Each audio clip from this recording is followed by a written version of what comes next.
25 August 2025.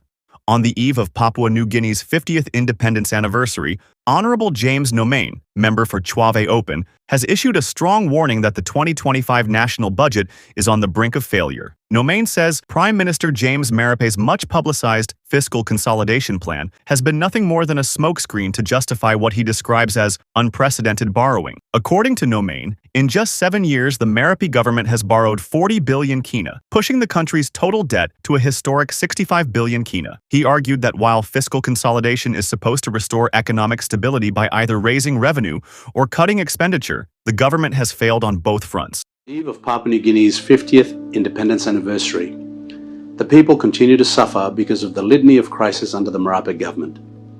The rhetoric surrounding the 13-year budget repair strategy and the much-hyped fiscal consolidation plan have been nothing more than a smokescreen to justify the unprecedented borrowing of 40 billion kina in 7 years, taking our national debt stock to a historic 65 billion kina.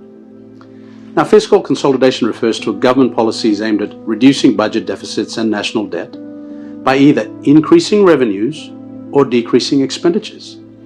The aim of fiscal consolidation is to restore fiscal sustainability, improve investor confidence, and avoid over-reliance on short-term borrowing. After 6 years, the fiscal consolidation plan of the Marape government has failed. This is simply because the Prime Minister just could not make the tough decisions to cut spending on Connect PNG and right-size the public service. From the 5.6% legislated funds for the Connect PNG program, over 8.5 billion kina has been spent on road infrastructure without any audits in the last 6 years. This lack of transparency and governance is synonymous with crony capitalism and parochial politics. If the Marape government was serious and focused on decreasing expenditures, we should have stabilized the debt, curbed inflation, significantly reduced the deficit, and created fiscal space for investments. Now, the government defends itself by saying its borrowing is within the ambit of the Fiscal Responsibility Act and brags about a sustainable debt to GDP ratio of 52%. GDP is artificially high because inflation is high and the kina is in depreciation. GDP is not high because of high actual economic output.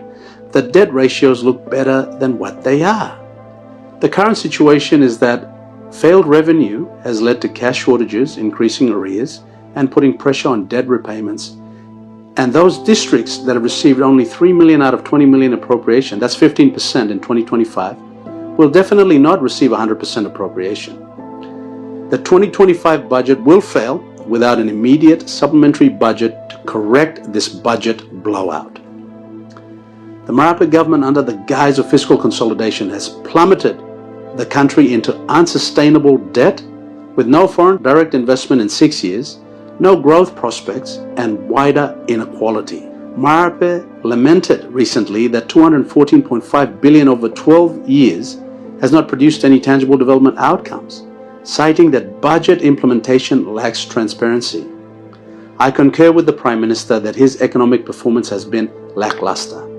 Only in PNG could a Prime Minister admit that he has failed after 6 years, after 158.4 billion kina in spending, after 40 billion in borrowing, and crisis after crisis, and continue to stay in power. Marape is a populist leader who thinks he has all the answers. The shocking state of affairs throughout the nation can be imputed on Marape's hubris, misplaced sense of entitlement, superficial policy interventions, and the total leadership incompetence.